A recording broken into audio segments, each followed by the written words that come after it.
यार अब्बू ने इतना सब कुछ बोलकर अच्छा नहीं किया, कितना बुरा लग रहा था। अफराह बैठी अपनी हील उतारते हुए बोली, हाँ अच्छा तो नहीं लग रहा था, पर देखा अजलान भाई ने कैसे जवाब दिया, मज़ा आ गया। माहम हंसते हुए बोली, इतना सब सुनकर भी किसी को भी बुरा लग सकता है। खैर मुझे तो शादी का बहुत मज़ा आया। वो अपने पाँव आज़ाद करते बोली, वैसे आज अतिया आपी ने हुरिया आपी के साथ अच्छा नहीं किया, कितना गलत गलत बोली, बहुत बुरा लगा। माहम मुंह बिसोरते बोली, हाँ हुरिया आपी किधर है, देखना अब सारी रात वो इन्हीं बातों को सोचेंगी।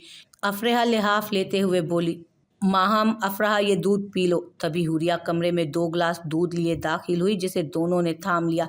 आपी आप अतिया आपी की बातों की वजह से परेशान तो नहीं? माहम उसे देखते हुए बोली, अरे नहीं, मैं क्यों परेशान हूँ, और वो तो हर दफ़ा ऐसी बातें करती हैं।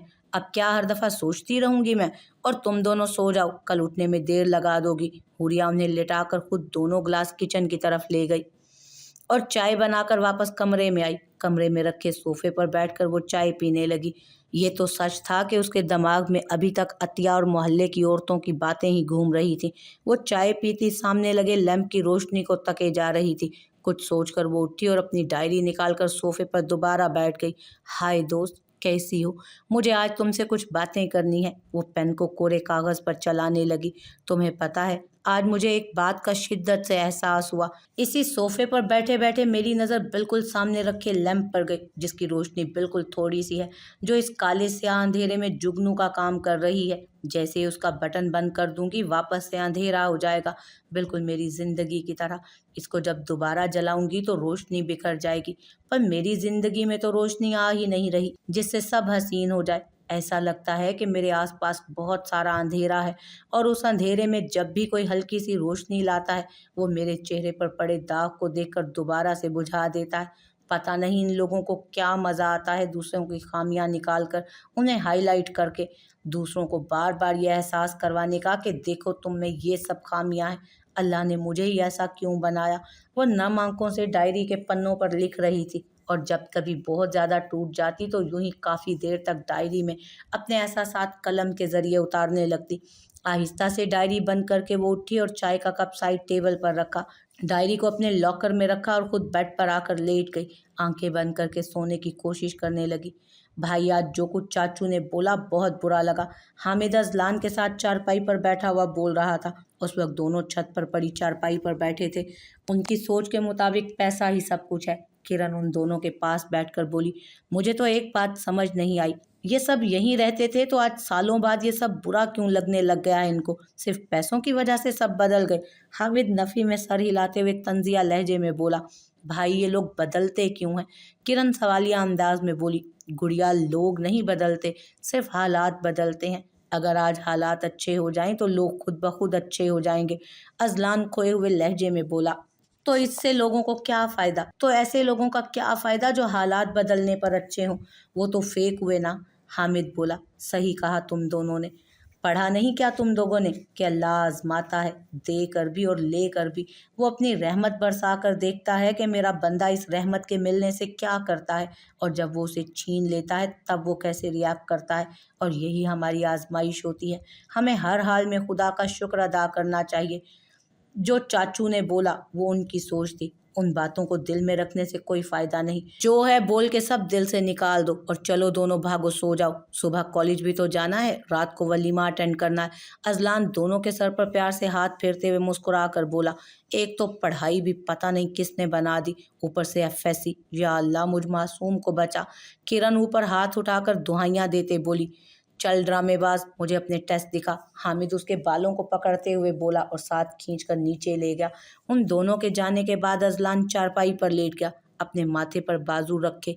वो ऊपर काले आसमान पर छाए छोटे छोटे तारों को देखने लगा। तभी किसी के ख्याल पर उसके होंठों पर खूबसूरत सी मुस्कुराहट उभरी। आज कितने अरसे बाद उसने 2 बार मेरा नाम पुकारा। उसके मुंह से अपना नाम सुनकर अपना नाम और भी प्यारा लगने लगा। वैसे क्या सच में उसी ने बुलाया था? वो ऊपर देखते सोच रहा था। हाँ पागल, सच में तुम्हें ही पुकारा था उसने, और किसका नाम अजलान है। तभी उसको अपने अंदर से आवाज़ सुनाई दी। उसके पुकारने से दिल की धड़कन इतनी तेज हो गई जैसे अभी दिल बाहर निकल आएगा। काश वो हमेशा मुझे ऐसे ही पुकारे, काश मैं कभी उसको पुकार सकूं। हुरिया, मेरी हूर, अजलान की हूर। اس نے دل ہی دل میں سوچتے ہوئے آخر میں حور کا نام لبوں سے ادا کیا۔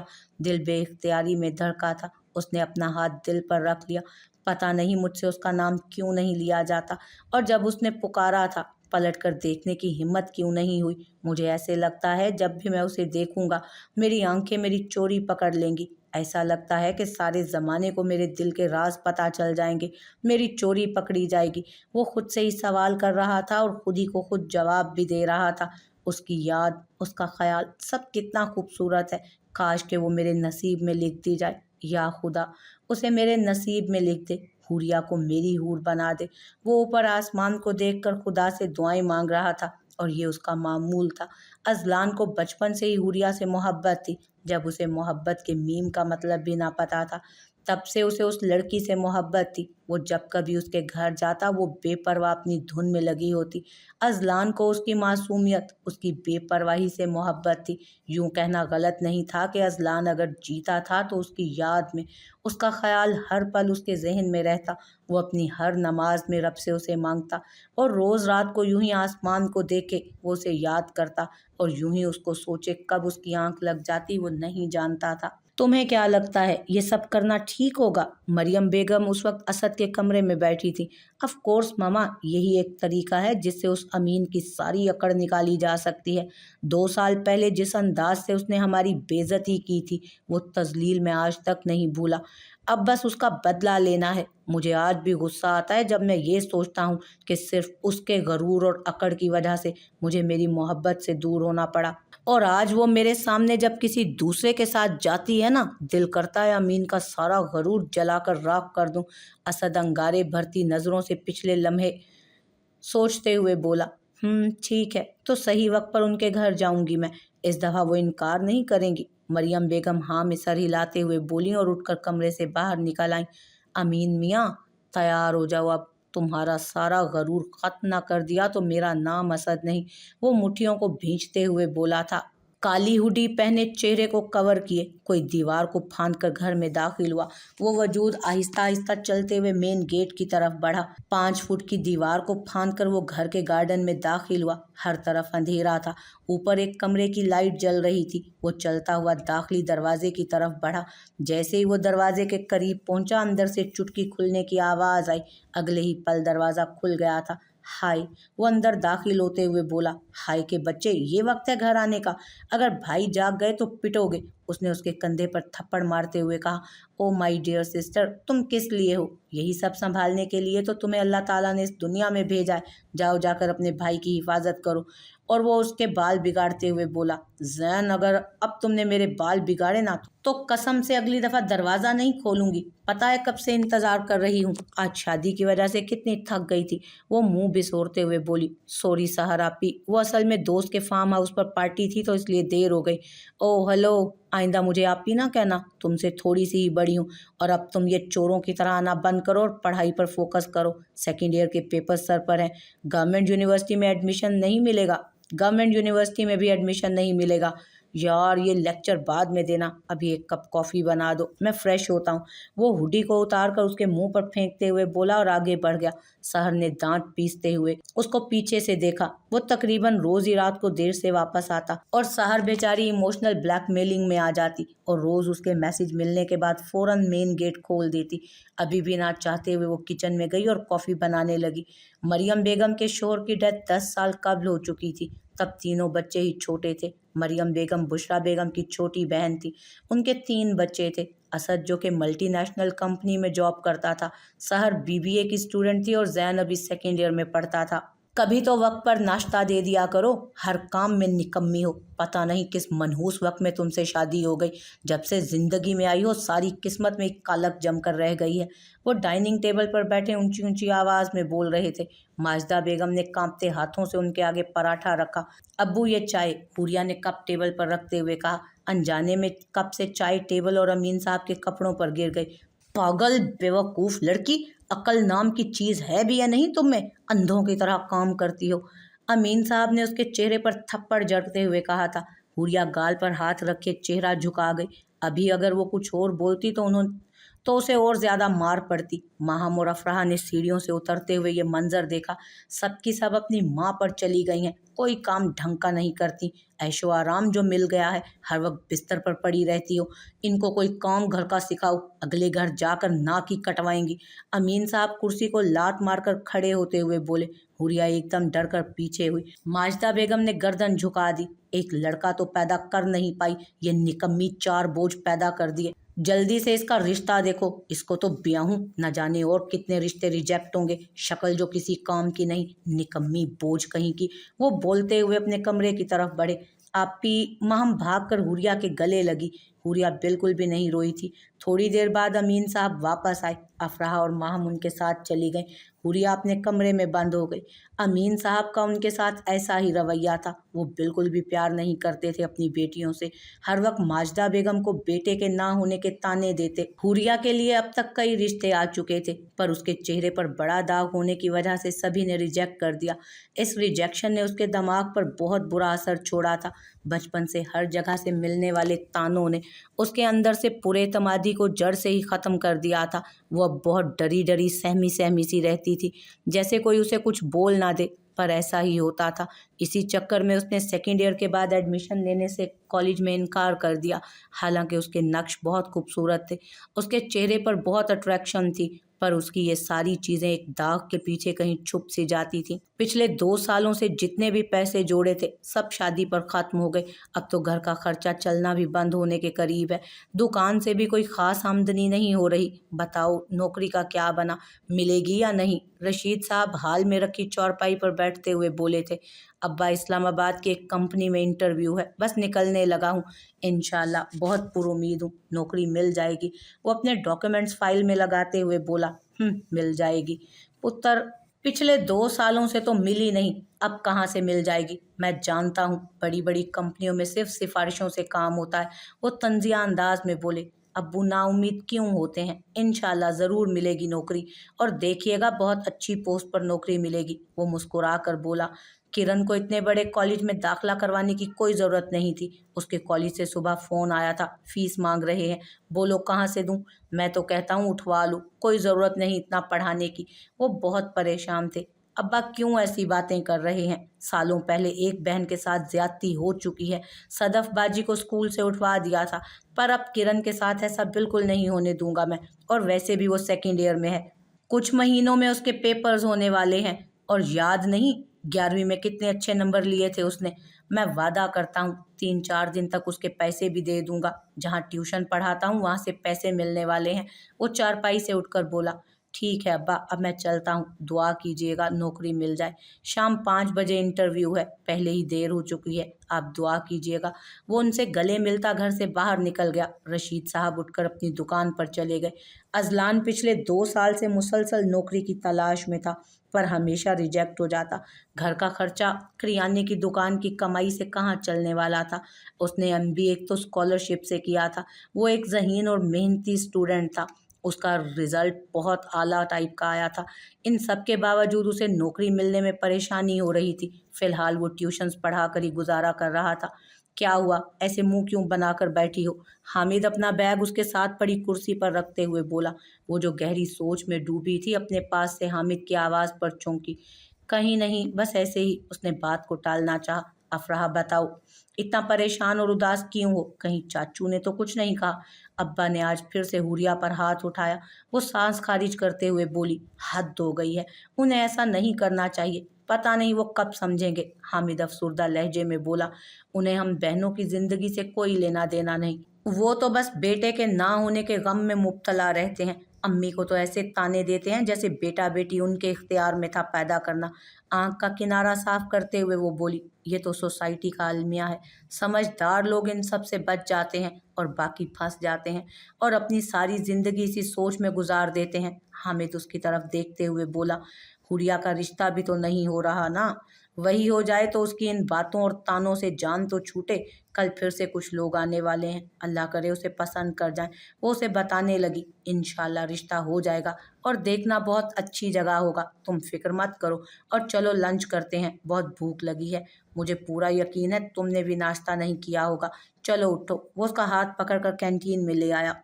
वो 4 बजे इस्लामाबाद पहुंचा। वहाँ उसका दोस्त पहुंचा। उसके साथ वो इंटरव्यू के लिए पहुंचा। 5 बजे इंटरव्यू था। 6 बजे के करीब उसकी बारी आई। अपनी तरफ से उसने बहुत अच्छा इंटरव्यू दिया था। फारिग होकर वो बाहर निकला तो उसका दोस्त अरसम बाहर मोटरसाइकिल पर खड़ा था। हाँ, कैसा हुआ? अरसम ने उसे आते हुए देखकर पूछा। अच्छा हुआ है, इंशाल्लाह नौकरी मिल जाएगी। वो हल्का सा मुस्कुरा कर बोला। इतना भी पुरुमीद ना हो, इस मुल्क में नौकरी मिलना सबसे बड़ी बात है। हम जैसे तो रुलते ही रहते हैं। 2 साल हो गए, साला एक नौकरी नहीं मिली, और घर में अम्मा अब्बा के ताने मार मार कर ख़त्म कर रहे हैं। इतने साल तेरी पढ़ाई पर पैसे लगाए और अभी तक एक नौकरी नहीं मिली। अपने से नीचे ग्रेड वाला मैनेजर लगा हुआ है और हम दर दर की ठोकरें खा रहे हैं। काश एक सिफारिश मेरे पास भी होती तो आज मैं भी किसी बड़ी सी कंपनी का मैनेजर लगा होता। अरसम, जो कि काफ़ी भरा हुआ था, फट पड़ा। ज़्यादा सेंटीमा तो मिल जाएगी नौकरी। अजलान उसकी फीलिंग्स को समझते हुए बोला। दफ़ा कर, चल चल कर कुछ खाते हैं, तुझे अपने शहर का बेहतरीन खाना खिलाता हूँ। अरसम बाइक को स्टार्ट करते हुए बोला। दोनों करीबी छोटे से रेस्टोरेंट में पहुंचे और खाना ऑर्डर किया। अंकल आंटी कैसे हैं? अरसम उसकी तरफ मुतवज्जो हुआ। सब ठीक हैं, बाजी की शादी हो गई। तुझे कितना बोला था कि आजा, मगर तुम। वो थोड़ा रूठे लहजे में बोला। यार, अम्मा को अस्पताल लेकर जाना था, इसीलिए नहीं आया। प्राइवेट अस्पताल इतने महंगे हैं। काश मैं अमीर होता तो अपनी माँ का इलाज किसी अच्छे से अस्पताल से करवाता। वो दुखी होते हुए बोला। उसकी आंखें नम हो गई। इतना नाउम्मीद ना हो, आंटी भी ठीक हो जाएंगी। वो जानता था ये नामुमकिन है। वो कैंसर की लास्ट स्टेज पर थी, फिर भी वो उसे हौसला ही देना चाहता था। एक बात तो बता, तू इतना पॉजिटिव कैसे रह सकता है? क्या तुझे गुस्सा नहीं आता? तेरी हालत भी मेरी ही जैसी है। कॉलेज यूनिवर्सिटी में भी तू ऐसे ही पॉजिटिव रहता था। मुझे भी इसका नुस्खा बता दे यार। अरसम हल्का सा हंसा और वेटर ने खाना लाकर आगे रखा। गुस्सा नहीं आता। मेरी सोच इन सब मामलात में थोड़ी सी मुख्तलिफ है। मुझे ऐसा लगता है जैसे हर काली रात के बाद दिन का खूबसूरत उजाला होता है, वैसे ही मुश्किलों के बाद आसानियाँ आती हैं। मेरे ख्याल के मुताबिक यही तो वो वक्त है जिसमें अल्लाह ताला हमारा सब्र, तहम्मुल और बर्दाश्त, इस सब का लेवल देखता है कि मेरा ये बंदा कितना बर्दाश्त कर सकता है। मुझे मेरे अल्लाह पर पूरा यकीन है, उसने मेरे हक़ में भी कुछ ना कुछ बेहतर ज़रूर लिखा होगा। बस उस मंजिल तक पहुंचने के लिए इन मुश्किलों को हिम्मत से और मुस्कुरा कर झेलना होगा। मेरी कोशिश होती है कि मैं हर चीज़ में नेगेटिव की जगह पॉजिटिव ढूंढूं। वो मुस्कुरा कर बोल रहा था। कैसे हर चीज़ में पॉजिटिव? अरसम उसकी बातों को सुनकर बोला। कैसे? सोच, अगर ये नौकरी भी ना मिले तो हमारे मुताबिक ये नेगेटिव बात है, पर दूसरी तरफ हम सोचें, क्या पता इससे बेहतर जगह पर हमारा इंतज़ाम हो रहा हो, कुदरत हमारे लिए वहाँ इंतज़ाम कर रही हो। तो वो सोच कर बोला।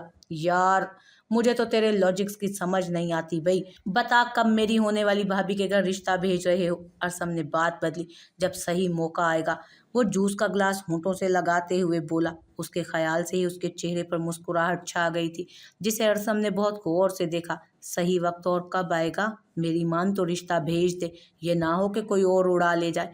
अरसम आगे होकर बोला। मैंने अम्मी से बात तो की है, वो मान चुकी हैं, पर यार तू मेरे चाचू को जानता है ना, उन्हें पैसे से बहुत प्यार है और मैं हूँ एक बेरोजगार बंदा। कैसे रिश्ता देंगे वो मुझे? वो सांस खारिज करते हुए बोला। ये बात तू बिना रिश्ता भेजे कैसे बोल सकता है? एक दफा रिश्ता भेज तो सही भाई, जाकर बात करता हूँ, वो बोला। वो जानता था ये सब इतना आसान नहीं, वरना वो कई साल कबल ही रिश्ता भेज चुका होता। अपने चाचू की नज़र में उसने अपने घर वालों के लिए मकाम देखा हुआ था। वो जानता था ये बहुत मुश्किल काम है। आप ही अब बहुत प्यारी लग रही हैं। देखना, आज जो रिश्ते वाले आए हैं वो पहली नज़र में ही रिश्ता तय करके जाएंगे। माहम उसके सर पर दुपट्टा डालते हुए बोली। तो हुरिया फीका सा मुस्कुरा दी। वो लोग आ चुके हैं और तुझे पता है लड़का काफ़ी अच्छा लग रहा है। अम्मी ने हुरिया को नीचे लाने के लिए बोला है। चलें हुरिया? अफराह मुस्कुराते हुए बोली और हुरिया को साथ लेकर सीढ़ियों की तरफ बढ़ी। अफराह ने हुरिया को बुशरा बेगम के साथ वाले सोफे पर ला बिठाया था। माशाल्लाह, आपकी सारी बेटियां बहुत प्यारी हैं, सामने अपने बेटे के साथ बैठी औरत बोली। जी शुक्रिया, आप चाय पिए ना। बुशरा बेगम को कुछ पॉजिटिव साइन नजर आया तो वो दिल से मुस्कुराई। और बेटी, कहाँ तक पढ़ी हो? वो औरत हुरिया से मुखातिब हुई, जो सर झुकाए उंगलियों को मरोड़ रही थी। उनके सवाल पर एकदम गड़बड़ाई। जी 12वीं तक पढ़ा है। अपनी घबराहट पर काबू पाते हुए वो बोली। लड़के के माथे पर बल पड़े। ओह, वैसे हमारे खानदान में तो कोई डॉक्टर है तो कोई वकील। माशाल्लाह मेरा बेटा जाना माना वकील है, वो गर्दन अकड़ाते हुए बोली। बुशरा बेगम ने अमीन साहब की तरफ देखा। जी वो बस पढ़ाई में थोड़ी ढीली थी, इसीलिए नहीं पढ़ा, बुशरा बेगम ने शर्मिंदा होते हुए कहा। अरे बेटा, ये तुमने चेहरे के एक तरफ दुपट्टा क्यों किया हुआ है? वो बहुत गौर से उसे देखते हुए बोली तो हुरिया एकदम से डर गई। हटाओ इसे, वो दोबारा बोली। हुरिया ने डरते हुए बुशरा बेगम की तरफ देखा जो अपना सर झुका चुकी थी। उसने धीरे से दुपट्टा हटा दिया। गजब खुदा का, ये क्या है तुम्हारे चेहरे पर, इतना गहरा दाग? वो उसका चेहरा देखते हुए फौरन से दिल पर हाथ रखकर बोली। बहन जी, बस ये बचपन का निशान है, अमीन साहब बोले। भाई साहब, बचपन का निशान है, हम दूसरी बातों पर तवज्जो दें, वो बात को संभालते हुए बोले। अरे बस बस, बहुत हुआ, एक तो लड़की को पढ़ाया नहीं, ऊपर से इतना बड़ा दाग। गजब खुदा का, शुक्र है पहले ही देख लिया। मेरे हीरे जैसे बेटे पर अपनी दाग वाली बेटी थोपना चाहती थी आप? वो फौरन से पहले सोफे से उठ खड़ी हुई और बोली। आंटी, आप ऐसे मेरी बहन के मुतालिक बात नहीं कर सकती। अफराह आगे होकर बोली। अरे बस, बहुत हुआ, ये दागी ही रह गई है मेरे बेटे के लिए। मेरा बेटा चांद सा खूबसूरत है, इसके लिए तो मैं खूबसूरत बीवी ढूंढ रही थी, ये दागी नहीं। देखना बहन, इसका रिश्ता किसी के साथ नहीं होगा, कोई अच्छा खानदान तो कभी नहीं लेगा। हाँ, किसी शादीशुदा से कर दो शादी, वरना सारी जिंदगी यहीं पड़ी रहेगी तुम्हारे दर पर। वो औरत बोले चले जा रही थी। हुरिया सर झुकाए बस आंसू बहा रही थी। आंटी जी, आपको इसकी टेंशन लेने की ज़रूरत नहीं है, ये बहुत अच्छे और ऊंचे घराने में जाएगी। तभी पीछे से असद की आवाज़ आई, जो कि मरियम बेगम और सहर के साथ आया था। असद भाई, ये कब आए? माहम आगे होकर होले से बोली। वो तो दिख ही रहा है, कोई पागल ही होगा जो इससे शादी करेगा। खैर बहन जी, इजाज़त दीजिए हमें। वो औरत बोलकर अपने बेटे के साथ बाहर की तरफ जाने लगी। तो वो पागल मैं हूँ, मैं हुरिया से शादी करने वाला हूँ, असद उन्हें जाते हुए देखकर बोला। वो एकदम से ठहर गईं, फिर सर झटक कर अपने बेटे के साथ बाहर निकल गईं। बाकी सब ने असद की बात सुनकर हैरानगी से उसकी तरफ देखा। वो तीनों सोफे पर आकर बैठ गए। देखें भाई साहब, मैं साफ लफ्ज़ों में आपसे हुरिया का हाथ मांगती हूँ, अपने असद के लिए। मरियम बेगम अमीन साहब को देखकर बोली। मरियम, क्या तुम सचमुच में मेरी हुरिया को बहू बनाना चाहती हो? बुशरा बेगम हैरानगी से बोली। हाँ बिल्कुल, हमारी हुरिया इतनी प्यारी है, इसे तो कोई भी अपनी बहू बना ले। तुम इन फालतू लोगों की तरफ तवज्जो मत दो, इनमें अक्ल नाम की कोई चीज़ नहीं होती। हीरे को पहचानने की ताकत हर किसी में नहीं होती। मरियम बेगम हुरिया के पास आकर बैठी। अंकल, मैं वादा करता हूँ हुरिया को बहुत खुश रखूंगा। असद अमीन साहब की तरफ होकर बोला। तो भाई साहब, रिश्ता पक्का समझे हम? मरियम बेगम मुस्कुरा कर बोली। अमीन साहब ने सबकी तरफ देखा और मुस्कुराकर हाँ में सर हिलाया। सभी बहुत खुश थे। असद उनके हाँ कहने के बाद सोफे पर एकदम रिलैक्स होकर बैठा और कुछ सोचकर मुस्कुराया। उसकी आंखों की चमक एकदम गहरी हुई थी। हुरिया को अभी तक अपनी समातों पर यकीन नहीं हो रहा था। कुछ देर पहले वो औरत उसे बातें सुना कर गई और अब उसका रिश्ता भी तय हो गया था। वो अभी तक शॉक में थी।